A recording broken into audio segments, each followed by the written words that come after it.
Un placer para mí estar con ustedes hoy en este tercer coloquio internacional. Gracias por la invitación de parte de todo el equipo organizador, el comité organizador, donde el enfoque principalmente es la investigación, sus andares, todo está por hacer.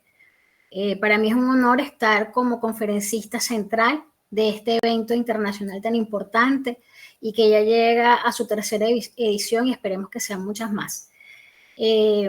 Quise de alguna manera traer a colación un tema, digamos, que abrazara varios aspectos de lo que considero en mi experiencia que es la investigación.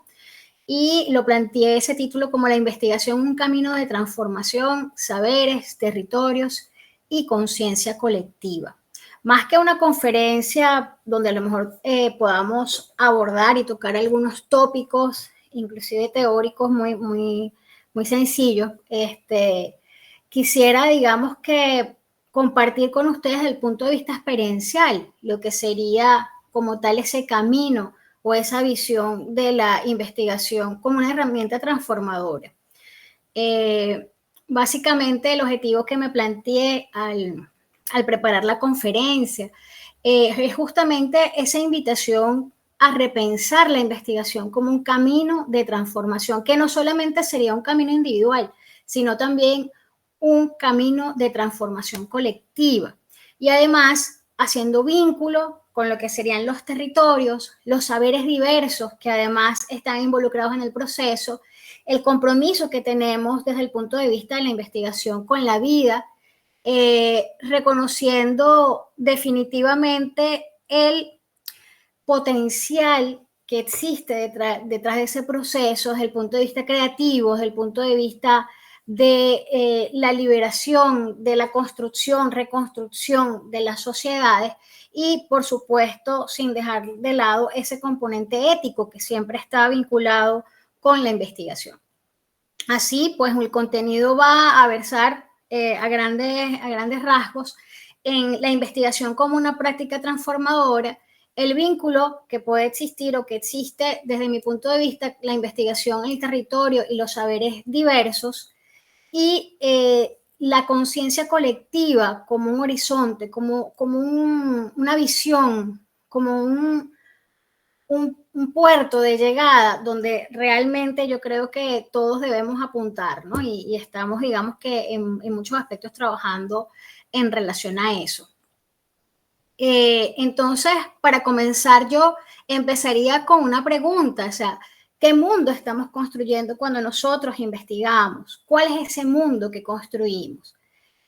También considerar, ¿estamos investigando con propósito? Realmente lo que nosotros planteamos como investigadores en nuestras investigaciones, en nuestro interés, realmente tiene un propósito y también tener claro cuál es ese propósito, sea cual sea, y no digamos que catalogando o llegando a la conclusión de que uno debe ser o el otro no debe ser, es definir exactamente cuál es ese propósito que nos está llevando a hacer una investigación en particular. Eso definitivamente va a marcar y a crear la diferencia durante todo el proceso. Porque realmente nosotros cuando investigamos no es solamente producir el conocimiento por producirlo como tal, tener conocimiento, no es solo producir qué cantidad de conocimiento estamos produciendo, estamos generando. Tampoco se basa en aplicar un método que ya existe, en optimizarlo, mejorarlo o hacerlo, digamos que más accesible o adaptarlo pues a unas condiciones que son particulares en cada entorno, o terminar una tesis o terminar un proyecto o publicar un artículo o escribir un proyecto para obtener financiamiento, los recursos para poder llevarlo a cabo. La investigación va mucho más allá de eso. Así, por ejemplo, cuando partiendo de algunas definiciones ya conocidas por algunos autores conocidos, se tiene que la investigación, según Sampieri, es un conjunto de procesos sistemáticos y empíricos que se aplica al estudio de un fenómeno independientemente de su magnitud y de su naturaleza. Por otra parte,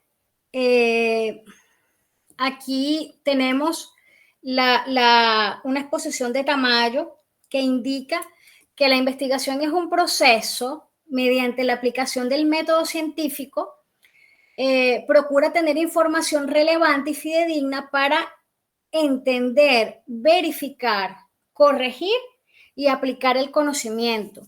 Y haciendo pues un detenimiento en esa frase de Tamayo bien interesante que nos habla de entender, o sea, producir información relevante, entender lo que estamos obteniendo y al mismo tiempo que esta información relevante sea fidedigna, es decir, que sea real y que además de eso nos permita su comprensión, su verificación, es decir, que debe ser pública y verificable y que además puede ser corregida.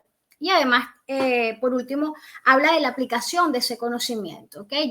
Ya Sampieri nos hablaba de entender, comprender eso que se aplica pues, al estudio de un fenómeno. Pero ya Tamayo nos habla inclusive del punto de vista de la aplicación. Yéndonos un poco más atrás, tenemos que, según Sócrates y su visión, pues hablaba que la investigación es la búsqueda constante e inquieta de lo que no se conoce.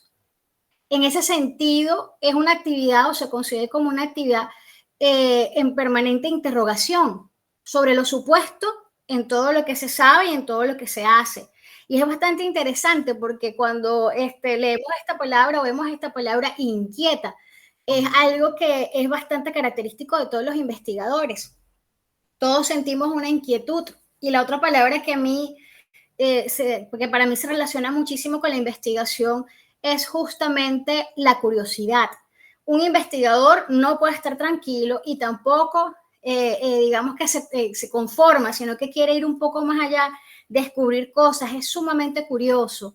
Y la otra palabra que es bien interesante en esta propuesta que traigo de Sócrates es la palabra o esa expresión de la permanente interrogación. Realmente un investigador vive haciéndose preguntas y haciendo procesos para encontrar respuestas que particularmente generan más interrogantes y más preguntas. Y es lo que siempre yo comparto con mis estudiantes. O sea, a veces los trabajos que hacemos generan más preguntas que respuestas. Y eso también es sumamente importante, ¿no? Y verlos desde ese punto de vista, y ahí lo importante de las famosas recomendaciones en los trabajos, ¿no? Porque ahí podemos plantear inclusive indicaciones, orientaciones o líneas para enfrentar otros tipos de proyectos, ya sea para complementar o dar continuidad a lo que se está realizando. Entonces, quizás una reflexión en este momento que me permito hacer es que muchas veces nuestros patrones educativos, independientemente, bueno, yo con las que he estado relacionada a través de mis 20 tantos años de experiencia, 26 ya, y bueno, sin sumarle los que pasé estudiando, ¿no? Entonces serían un poco más. Realmente nuestros procesos formativos no nos entrenan para realizar preguntas, ¿okay? Queda de lado esa parte de la interrogación. Realmente nuestros procesos formativos, digamos, tradicionales y que desde mi punto de vista muy particular requieren una revisión profunda, un acompañamiento, digamos, de los estudiantes y de nosotros como comunidad académica para lograr esa transformación. No nos entrenan, no nos capacitan para cuestionarnos, para hacer preguntas, para hacer buenas preguntas. Nuestra manera de educarnos realmente es responder a esas preguntas, ¿no?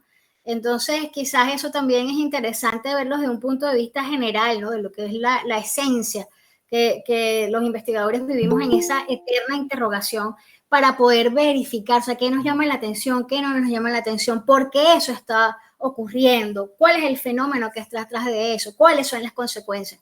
Evidentemente, entonces la interrogación, la curiosidad, la inquietud es algo que marca la vida de un investigador o de cualquier proceso de investigación. Entonces, a través del tiempo, pues existen diferentes definiciones de investigación. Aquí, por ejemplo, tenemos que la investigación se puede definir según el propósito, en una investigación básica o pura, en investigación aplicada, si va a resolver algún tipo de situación o problema, que según el enfoque metodológico podemos hablar que la investigación es cuantitativa, cualitativa, mixta, cuantitativa cuando ya estamos trabajando con los datos numéricos, propiamente dicho, cualitativa cuando entonces estamos hablando de significados, de experiencias, de situaciones, de percepciones, mixta cuando es una mezcla entre ellas dos, que también se le llama cualitativa, ¿no? Desde el punto de vista de profundidad, y estamos relacionados con eso, podemos hablar de una investigación exploratoria, sobre todo que es como los primeros pasos, diría yo, cuando no conocemos algún fenómeno, algo que está ocurriendo, entonces empezamos por explorar qué es eso y buscamos entender o no entender, sino como familiarizarme como, oye, ¿qué es esto? ¿Qué es lo que está ocurriendo? Después viene la parte descriptiva, donde ahora yo voy a caracterizar, categorizar, ver cuáles son las condiciones, el comportamiento y por último la explicativa, que entonces yo voy llegando a un nivel más grande de profundidad, a ver las causas raíces de ese fenómeno, las relaciones, el impacto que puede ocurrir. Y esto básicamente es bien interesante y lo traigo a colación un ejemplo desde mi área de conocimiento, que es las ciencias ambientales, cuando estamos en el descubrimiento de algún contaminante o el efecto que está produciendo alguna situación en el ambiente, empezamos por explorar, o sea, ¿qué es esto que estoy encontrando aquí? Déjame ver aquí cómo es esto. Esta es una bacteria, este es un contaminante emergente.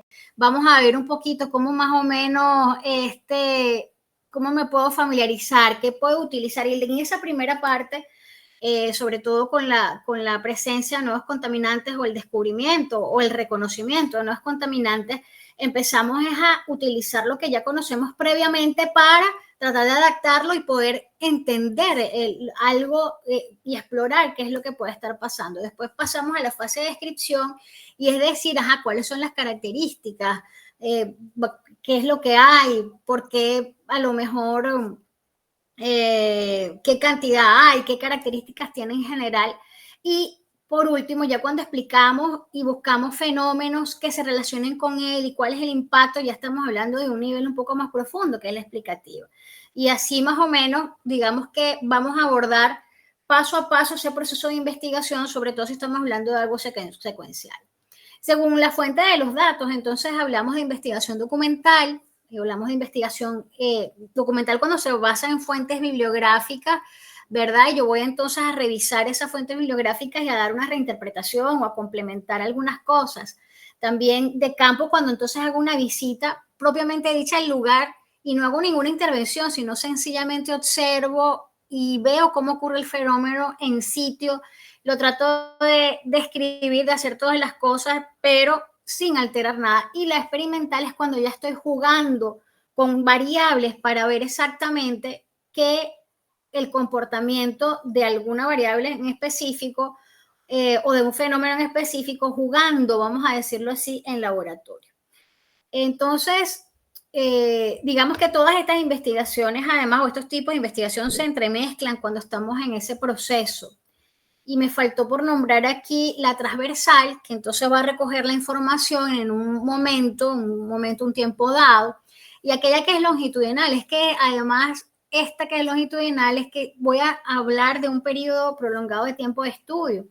Y aquí reflexiono muchísimo sobre la posibilidad o digamos, hacer estudios de tipo climatológico, estos que estamos hablando de cambio climático en general, y ver cómo se están comportando nuestros ecosistemas con base en los cambios que ocurren a nivel planetario, definitivamente requiere una investigación prolongada en el tiempo.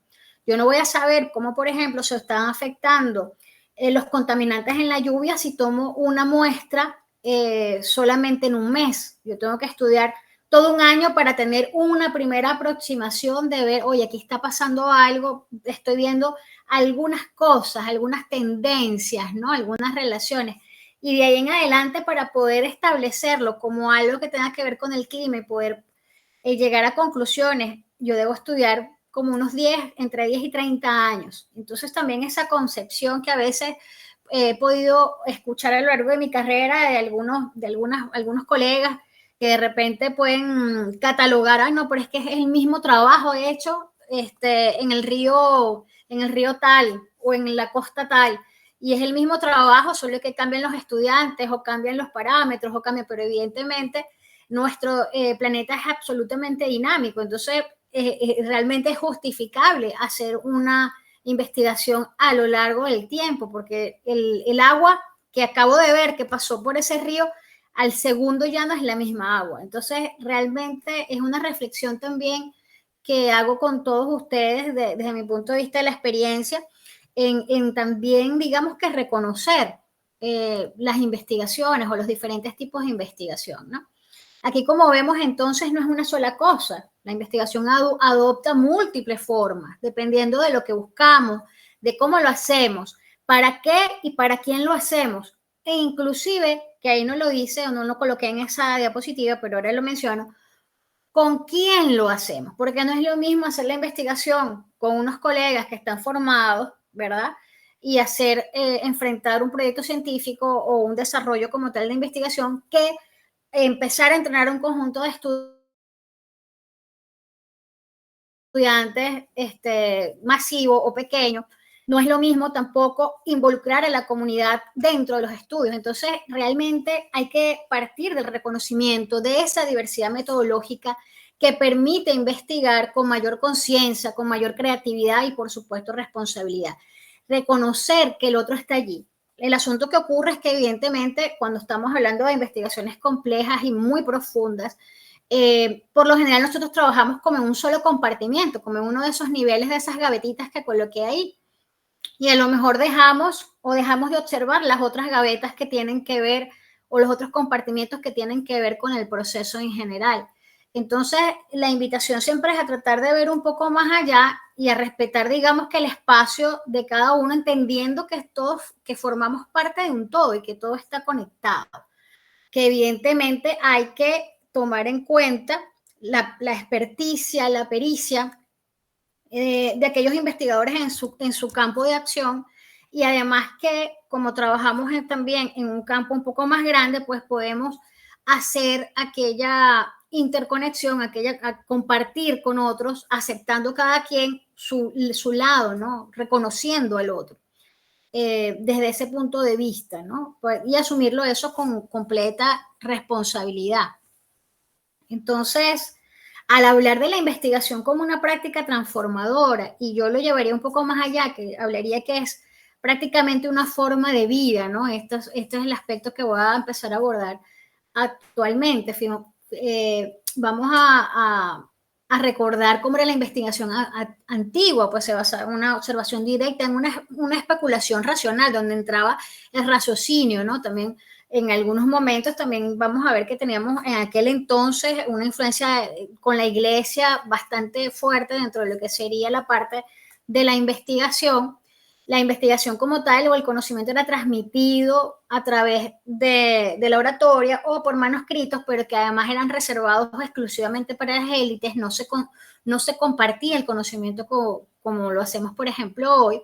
Se considera una forma de sabiduría ligada al asombro, la contemplación, la búsqueda del sentido de la vida. No existía un método científico tal y cual como ahora sí lo conocemos, y además la naturaleza se observaba tal y como era, sin intervenir o buscar intervenir de alguna manera en ella.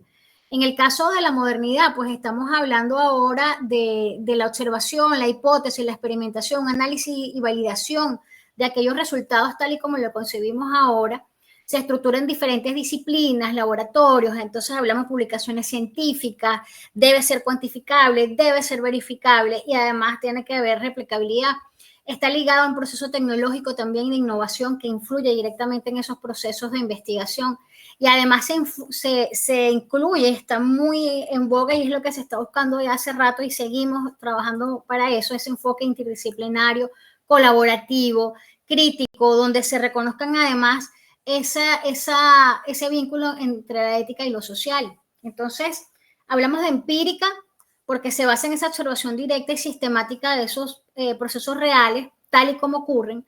Cuantificable, porque se obtienen datos que permiten establecer patrones, tendencias, relaciones, diferencias. Podemos llegar a causas raíz, podemos entonces después medir impacto inclusive. Y debe ser absoluta y definitivamente replicable, es decir, que otros investigadores pueden repetir el mismo estudio bajo condiciones similares o las mismas y obtener resultados similares. Eso sobre todo aplica para aquellas que tienen experimentación, para aquellas que amerita que sea replicable. Por ejemplo, yo que trabajo en el área de contaminación ambiental, siempre se describe muchísimo en los artículos científicos el proceso metodológico, la parte química, yo soy exactamente química de base, geoquímica para ser más exacta, y entonces lo que se quiere es justamente que otro investigador en otro lugar del mundo pueda utilizar las mismas variables, las mismas condiciones y ver si se parece o no, y poder inclusive establecer nuevas conclusiones o hacer comparaciones. Para hacer las comparaciones debo aplicar los mismos métodos, ¿ok? Entonces, realmente estamos hablando de una diferencia bastante importante en cómo era concebida la investigación antiguamente y cómo lo es ahora. Ejemplo de aquellos hallazgos, pues evidentemente la invención del sistema de los acueductos en la antigua Roma, pues algo que traigo como ejemplo, ¿no? Donde habían fuentes lejanas de agua y entonces se buscó un método para transportarlos hacia las grandes ciudades utilizando la gravedad, cálculos de pendiente. Entonces estamos viendo una investigación aplicada donde se resolvió un problema para el bienestar, un bienestar común, el bienestar de la sociedad. Y más recientemente, evidentemente, no nos vamos a poder escapar de mencionar la pandemia, que fue algo, digamos, que marcó desde mi punto de vista un hito para la concepción de lo que es la ciencia, donde en un tiempo bastante corto se creó una vacuna y tuvo un impacto a nivel mundial, ¿no? Fue algo traumático desde muchos puntos de vista, pero allí se estableció un proceso colaborativo donde los científicos pudieron intercambiar algunas cosas y se hizo un abordaje desde el punto de vista global, que yo considero que a nivel de historia humanitaria y historia planetaria, pues ha sido bastante importante, salvando, pues, por ejemplo, las tendencias, vacunas, antivacunas y esa otra parte, ¿no? Vamos a reconocer entonces que en la antigüedad habían implementos muy, muy arcaicos, los que eran para la época. Y más bien yo siempre valoro y reconozco todos aquellos hallazgos, pues, wow, estas personas tenían con una cosa muy sencilla, llegaban a unos niveles de descubrimiento. De hecho, muchos de los descubrimientos que fueron realizados en ese momento de la investigación antigua todavía lo conservamos, lo atesoramos y lo seguimos estudiando y lo incorporamos, por supuesto, en todo lo que es el proceso educativo, académico y de investigación.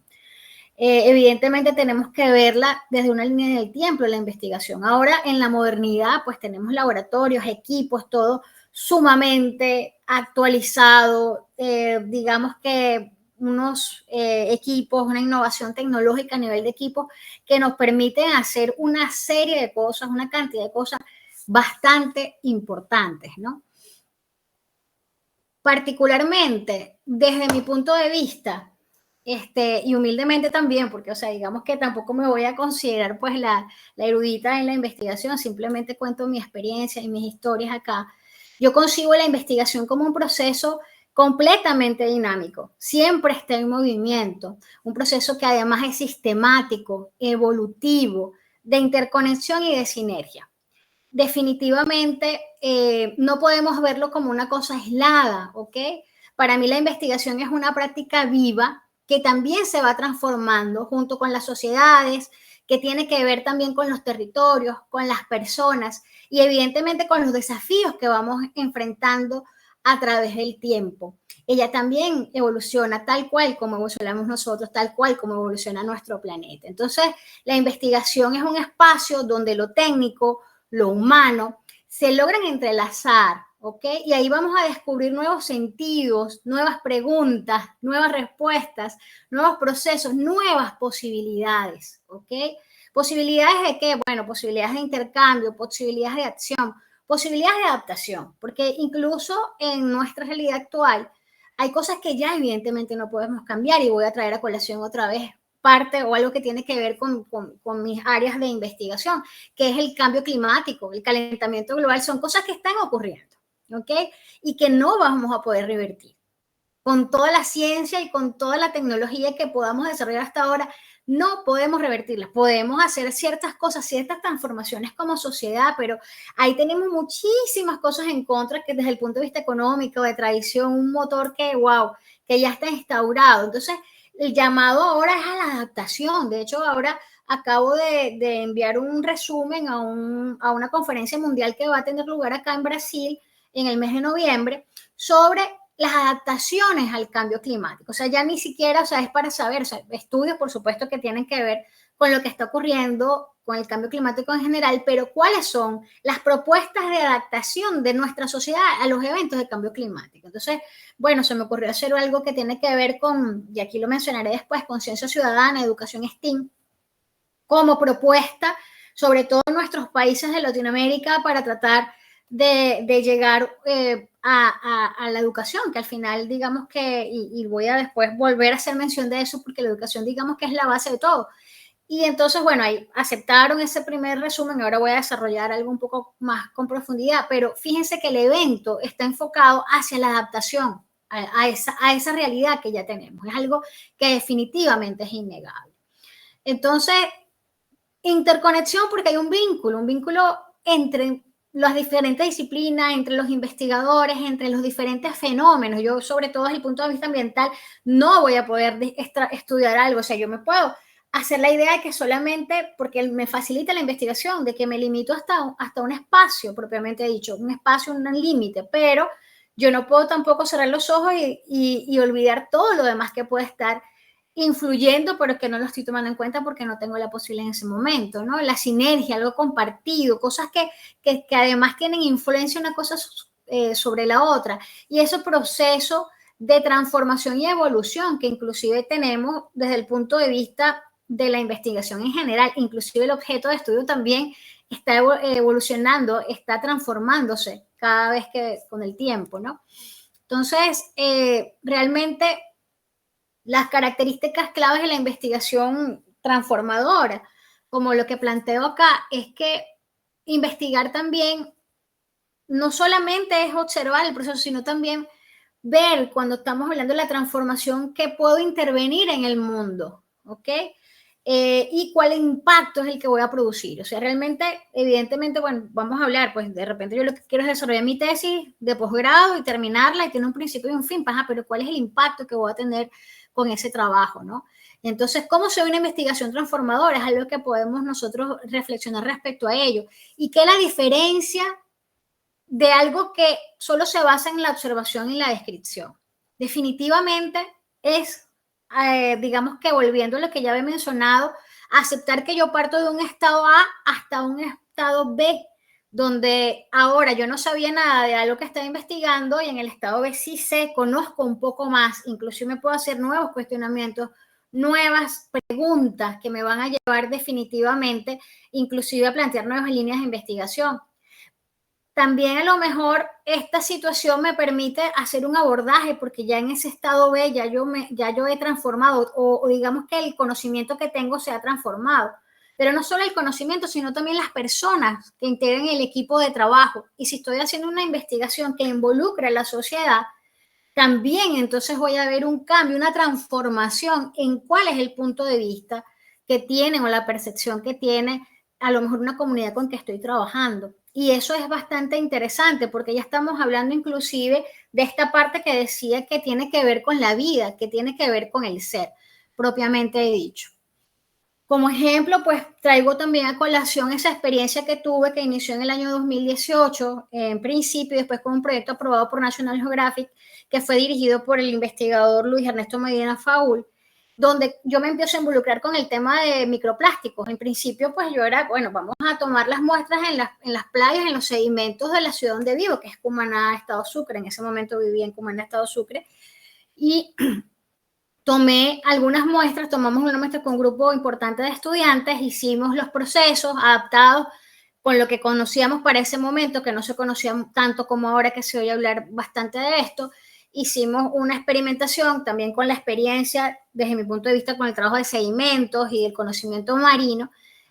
Bueno, logré plantear, hacer unos cambios en la metodología, logramos obtener las partículas y de wow, primero hay esto. Como investigadora, y bueno, hay, ¿cuánto hay? Lo escribo.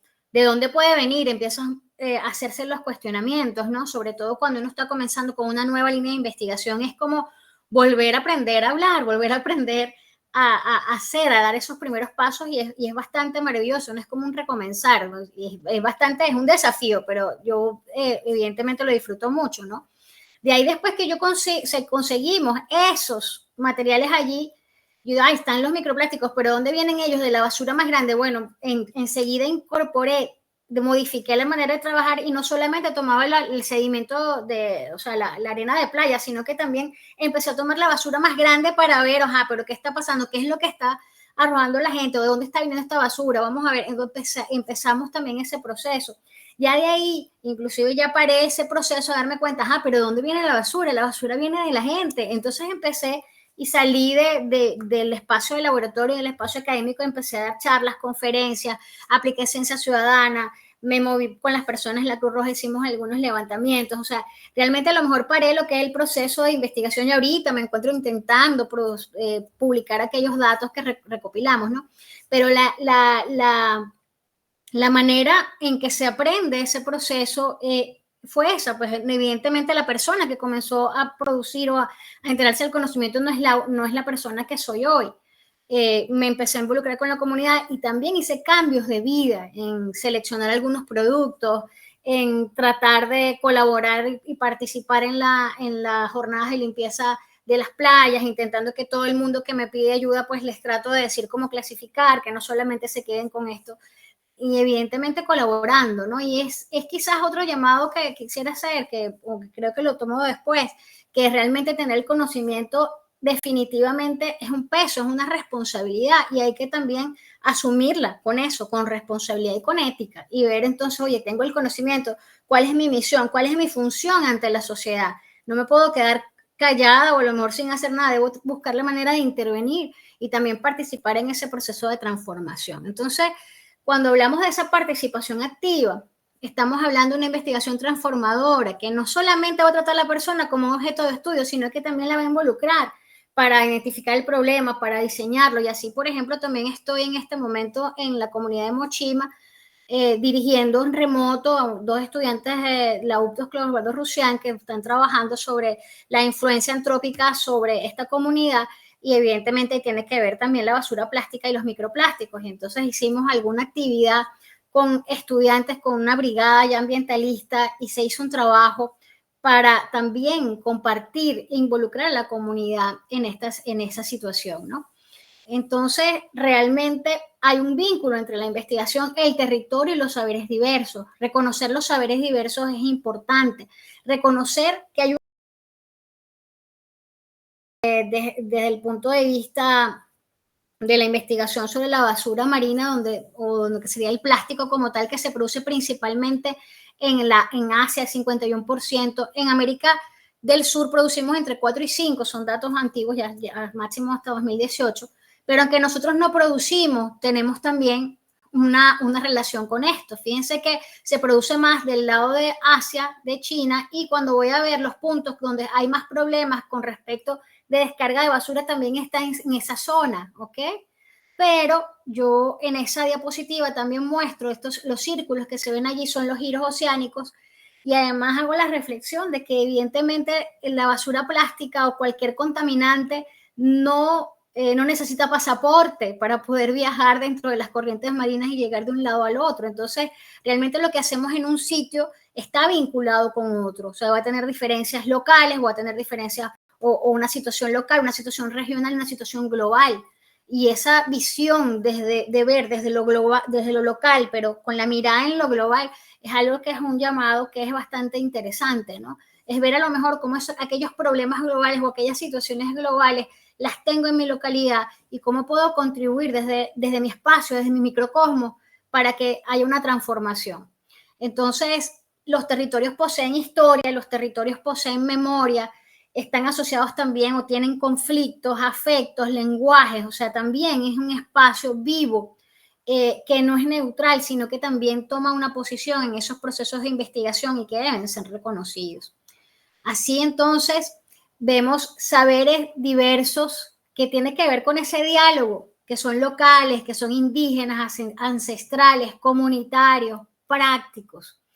También, evidentemente, ay, para poder trabajar de este punto de vista, tener ese diálogo entre los saberes, creando puentes entre ellos. Yo sé que a veces es bastante complicado y lo que creamos pareciera que son algunas diferencias, pero la intención definitivamente es ir hacia esa comunicación, a la comunicación, incluir la percepción de la población. Quizás desde mi punto de vista también era interesante empezar a compartir los resultados en aquel momento que yo veía de los resultados que estaba teniendo con los plásticos y los microplásticos, porque yo no estaba llevando a la sociedad una información que era descubierta en Asia, yo estaba llevando datos y estaba diciendo, estoy encontrando esto aquí, casi que aquí al lado de tu casa. Entonces, está ocurriendo esa situación en este país, en tu comunidad. Entonces, ¿qué vamos a hacer para resolverlo? ¿No? Eso es bastante, pues, es bastante importante y es bastante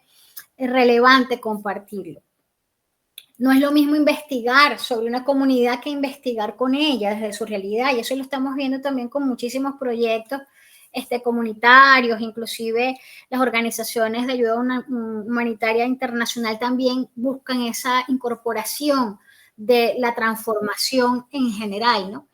De cómo abordar los cambios propiamente dichos, ¿no?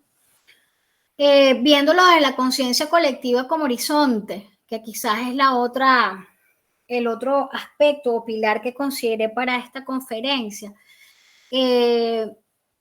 que será reflexionar exactamente de qué sirve el conocimiento si no mejora la vida de nadie, ¿no? Ni siquiera de la persona que está investigando. Bueno, vamos a partir del hecho que estamos trabajando con una tesis y va a mejorar la vida de ese estudiante que está obteniendo su título. Eso es bastante, ¿no? Pero, ajá, yo hago la investigación y queda como literatura gris, o quizás yo puedo publicarla, compartirla, qué es lo que más o menos yo podría estar haciendo con esto, ¿no? También qué mundo queremos ayudar a construir desde la investigación, desde el conocimiento, porque tenemos definitivamente, como les decía, una responsabilidad. ¿Qué valores tenemos con nuestro trabajo? ¿Qué transformación estamos buscando provocar? ¿Qué cambios estamos queriendo tener en nuestra sociedad, en nuestro entorno, ¿no?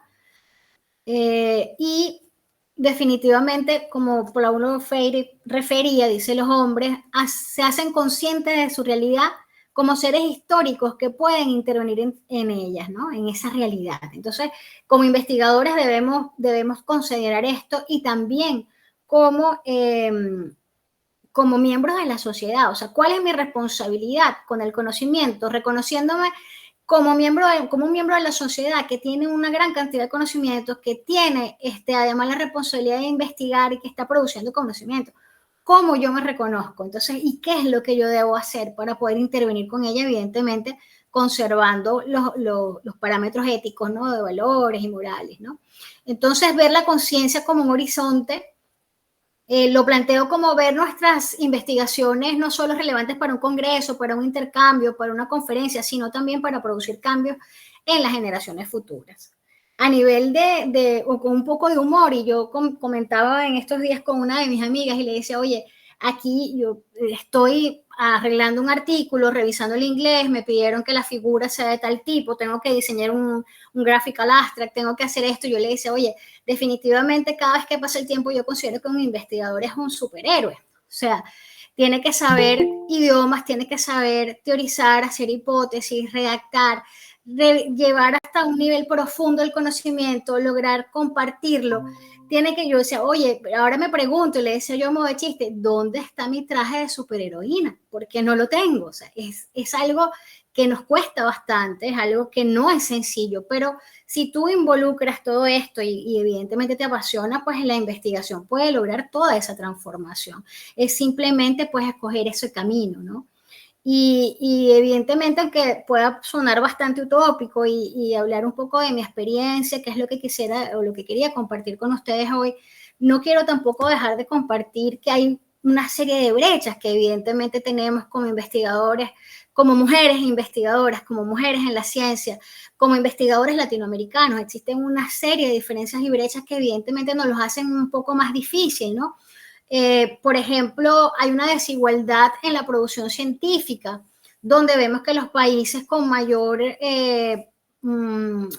acceso económico, y vamos a decir así, con una economía muchísimo más sólida y más estable, pues son los que tienen mayor número de publicaciones. Vemos en esto que es un ranking de 2020 de los artículos, de los países que tienen mayor número de artículos, y Brasil es el único latinoamericano que existe y que está en la posición 10. Entonces tenemos situaciones como que barreras de acceso, porque más del 70% de las revistas de alto impacto además están escritas en inglés, es decir, que tengo que tener un conocimiento de inglés para poder entenderla, y eso también de algunas maneras puede verse como una limitante.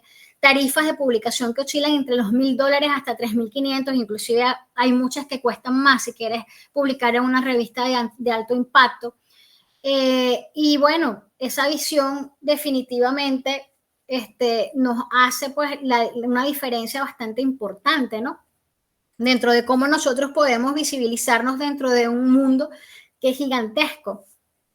De ahí entonces, ante esos desafíos del siglo XXI, que por ejemplo, yo pensaría que debemos seguir e insistir en relacionar nuestras investigaciones, nuestros puntos, nuestros tópicos de interés, relacionarlos con los objetivos de desarrollo sostenible, y marcarlos dentro de la educación de calidad, investigación crítica, formativa, y también reconocer que a veces en algunos casos somos los profesores o los investigadores, estamos acompañando los procesos de un futuro investigador, y tomar eso con completa responsabilidad.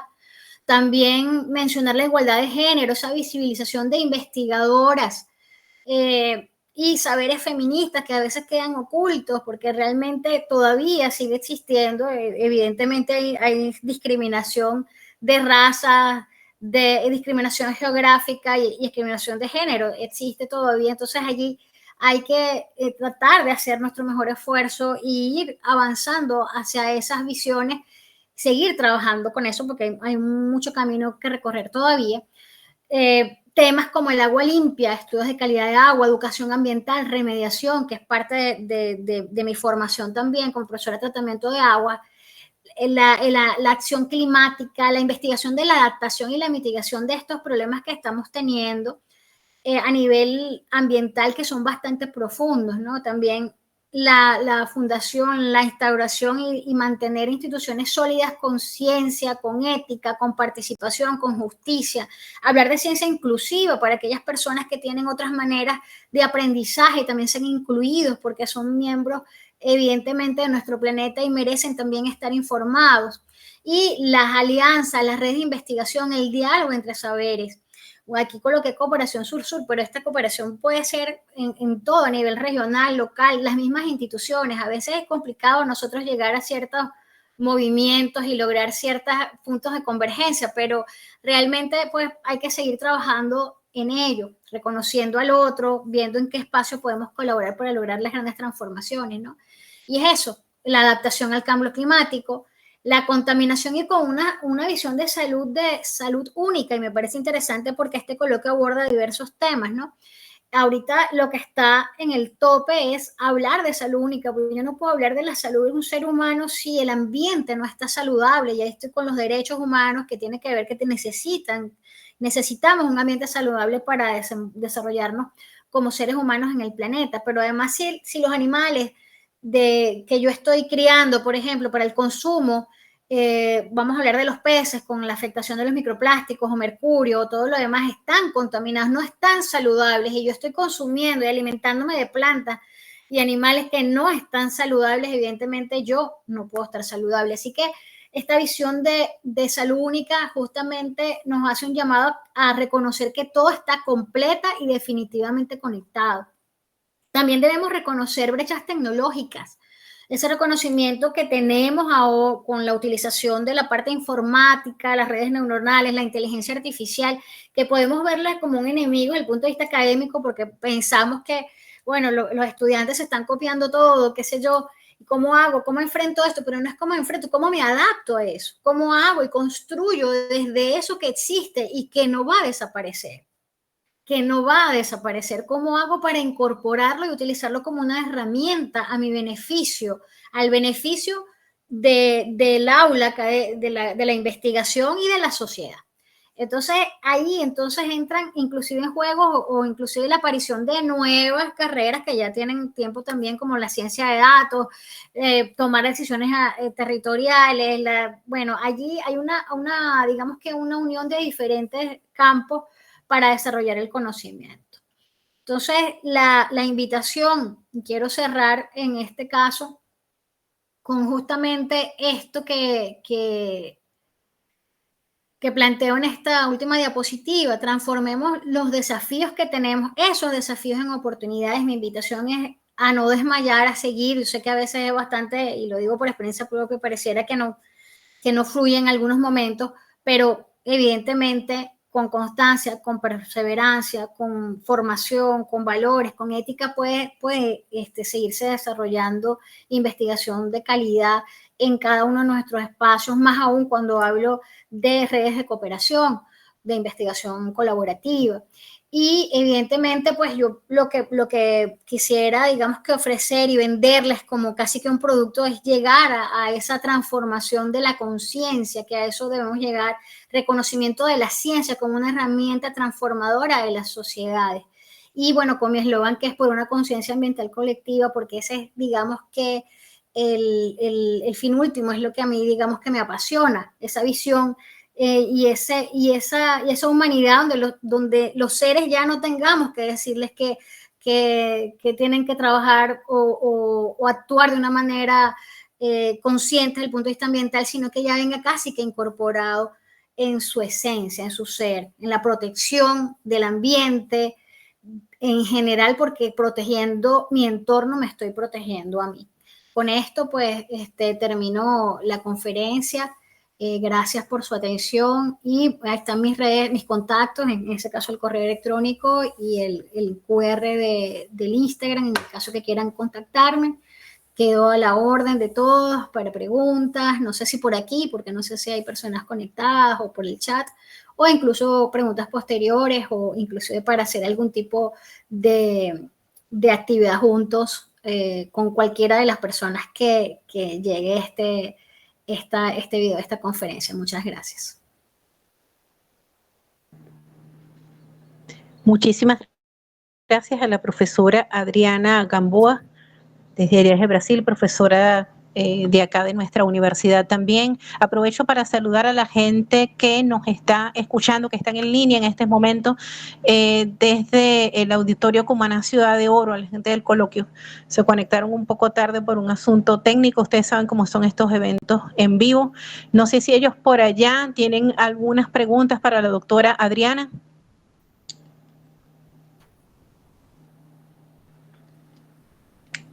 Profe, por acá hay algunas preguntitas que surgieron, ¿no? Una un poco más técnica, una un poco más reflexiva, ¿no? Platón, que fue discípulo de Sócrates, él decía que el mundo sensible, que al final es lo que es la realidad que investiga la ciencia, tiene muchas aristas y componentes.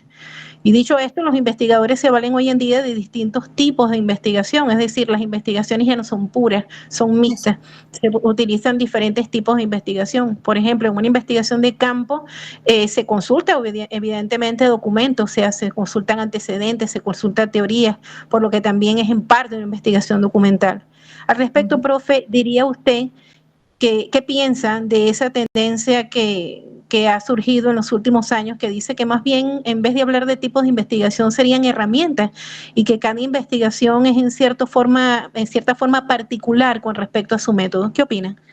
Sí, fíjate, me parece bastante interesante la pregunta. Cabe destacar que yo no tengo ningún tipo de formación, vamos a decirlo así, porque tenemos diferentes campos humanistas. Soy científica pura, química, geoquímica, doctora en ciencias marinas. Y digamos que lo que conozco de la investigación es lo que he aprendido a través del tiempo de mi formación. Valido y comparto completamente que hay que verlo como herramienta. No hay una investigación de tipo pura y ya debemos, digamos que inclusive quitar esos sesgos y esos patrones donde queremos, a juro, y porque sin encasillarlo en un solo tipo. Y realmente ya, si estamos hablando de multidisciplinaridad, de interdisciplinaridad, de toda una visión conjunta, yo creo que tenemos que transformar inclusive hasta eso y verlo como eso. Y me parece fantástico, de verlo como una herramienta que aporta un proceso que además está definido por el proceso en sí. O sea, es algo completamente dinámico. Sí.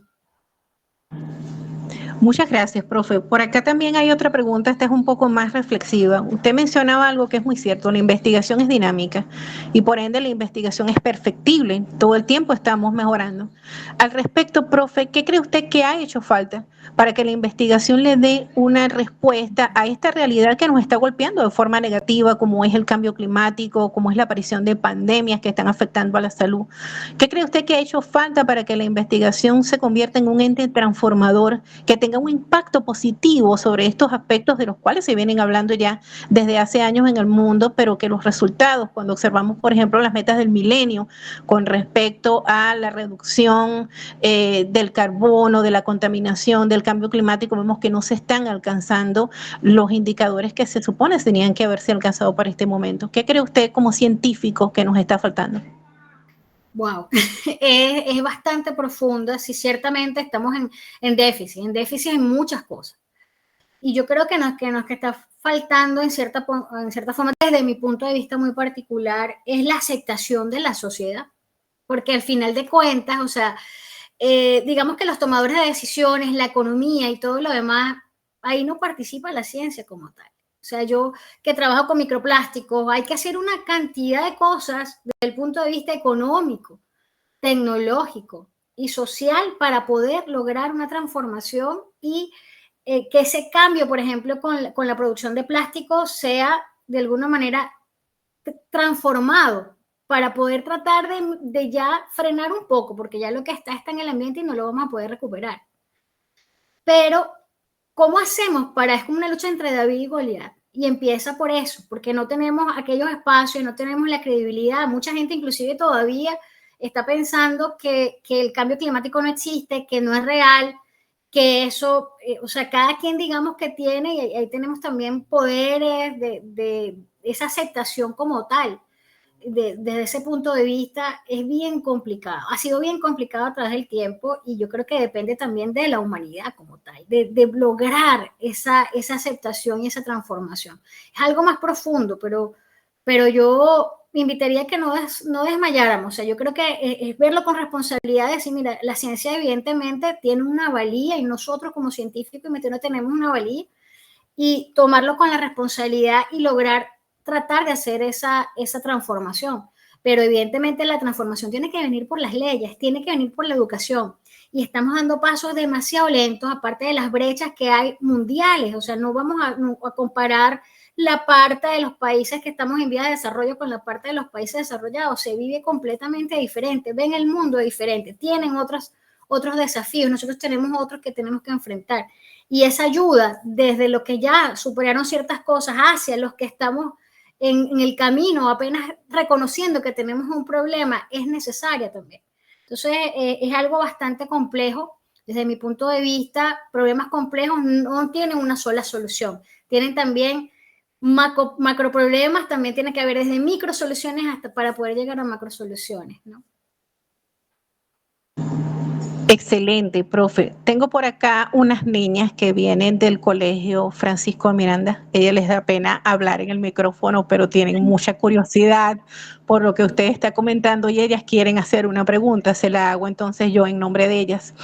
Ellas consideran que como mujeres nosotros pensamos distinto o tenemos una forma como particular de ver el mundo. Por eso ellas tienen la curiosidad de saber, usted como mujer que es investigadora profesional, que hace investigaciones de campo, que va al océano, que fue a la Antártida, que ha hecho tantas cosas, ¿cuál es su experiencia desde su punto de vista como mujer en el área de investigación? ¿Qué podría decirle a ellas?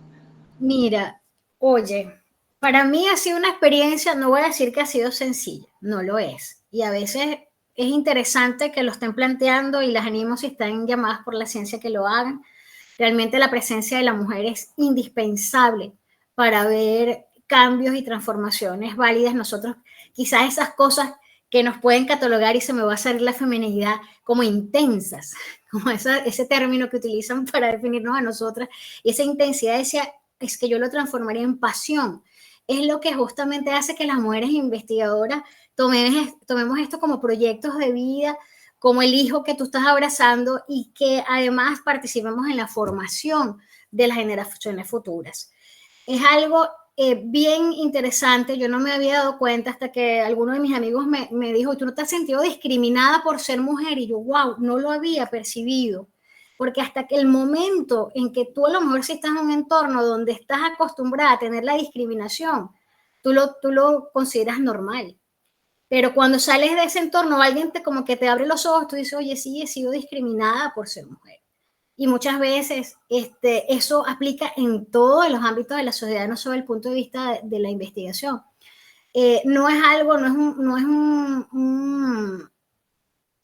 es un campo sencillo, chicas, pero eso no quiere decir que por eso no podamos enfrentarlo. Tenemos que seguir dando los pasos con disciplina, con valores, con ética, mostrando nuestra valía como mujeres. Y yo creo que ahorita, como hay una visión que todavía se está consolidando, porque todavía hay muchísimas cosas que yo creo que estamos en déficit, hay muchas oportunidades para las mujeres. Entonces yo creo que es el momento que las aprovechemos. Y mi invitación es a eso, pues uno a reconocer que el problema está ahí. El problema está ahí, el problema es racial, el problema por la zona donde vienes, si eres inmigrante, todo eso existe. Todo eso no puedo mentirles diciendo que es algo utópico y que no existe. Pero es el momento de la mujer en el que tienes que consolidarte, respirar y a lo mejor a veces hasta pasarla un poco mal, pero desde la adaptación, desde la aceptación y seguir luchando por tu propósito, seguir construyendo tu sueño. Perfecto. Creo que hay una pregunta desde el auditorio de la UCTO. ¿Los escuchamos? Bien, primero agradecerle a la profesora Adriana Gamboa siempre por la gentileza de prestarse para este tipo de eventos y compartir conocimientos. Hablaba justamente en su discurso de bienvenida el doctor Antonio Pulpo, nuestro vicerrector académico, acerca de la importancia, nuestro rector, acerca de la importancia justamente de este tipo de encuentros que nos permiten conocer de cerca todas esas investigaciones de quienes también forman parte de esta universidad, que viven nuestras dolencias, nuestras carencias y buscan de alguna manera soluciones, y de allí la importancia de tener a personas como tantas otras en nuestra universidad, pero en este caso honrada la doctora Adriana Gamboa por esta intervención y también permitirnos conocer de cerca todo lo que ella ha tenido que, digamos, tener que hacer para lograr ese conocimiento y compartirlo hoy por hoy. Acá en la sala no existe ninguna pregunta con relación a la ponencia, sin embargo, bueno, queríamos agradecerles precisamente por siempre formar parte de cualquier tipo de trabajo que se hagan desde nuestra universidad para el conocimiento y para el desarrollo científico-tecnológico. Muchas gracias, un placer para mí desde la distancia. Siempre busco los espacios, sigo apoyando a mis estudiantes a la distancia. Y a cualquiera que quiera seguir desarrollando trabajo conmigo, es remoto, pero se pueden lograr cosas gracias a la tecnología. Y a pesar de la distancia, pues yo sigo con los estudiantes, sigo intentando publicar y que esos datos que he recopilado, que salgan y sean publicados, que se nombre la Universidad Politécnica Territorial del Oeste en todas las conferencias y los artículos que estoy produciendo. Gracias por el apoyo, gracias por el reconocimiento también y el honor de participar pues, en un evento como este. Yo de verdad me siento súper honrada y agradecida con todos de verdad. Y bueno, sigo en contacto y sigo a la disposición para cualquier actividad que se pueda hacer que involucre el desarrollo tecnológico y científico en lo que sería la UCTO Global Rusian, en Cumaná, en Venezuela, y digamos que hasta en la región latinoamericana, sobre todo promoviendo la ciencia como una herramienta, la investigación y acompañando sobre todo a aquellas mujeres que quieren mantenerse y seguir creciendo en el mundo de la ciencia.